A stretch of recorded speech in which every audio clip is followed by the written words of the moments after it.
afternoon I've introduced you to the LFR050 model, Solar Fence Energizer.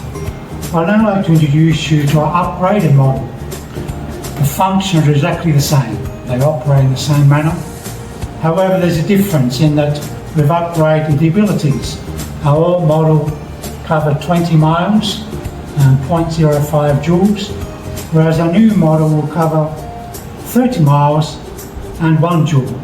And the other difference is the solar panel of our new model has a capacity of 8 watts, whereas the old model only had 5 watts. But as I said, the functions are exactly the same.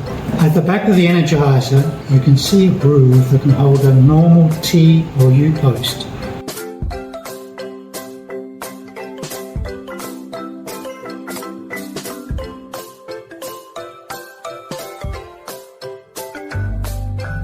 These two slots are to hold red and green leads, which are used to connect to a battery. The colour of the lead should be connected to the corresponding colours on these knobs. Please note the alligator clips should not come into contact with each other.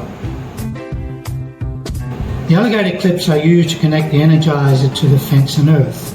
To use, unscrew the red and green knobs of the Energizer, matching the colours, and retighten. The alligator clips can easily be connected with electrical wire or tape, and they have a non-slip design. To use AC power, you need to insert the AC lead into this hole. AC and DC power cannot be used at the same time, as the battery will burn out. To install the battery for DC power, you need to loosen the 2 small screws .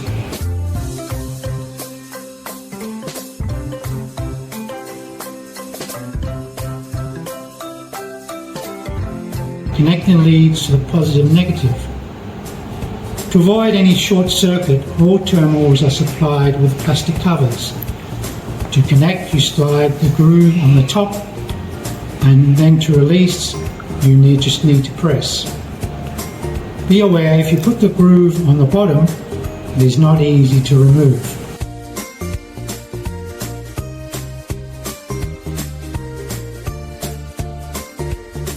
When you've connected the Energizer to the power source, you can press the power button until the indicator light gives one long flash to show the Energizer is working. If you press and hold the button for 3 seconds, the Energizer will shut down.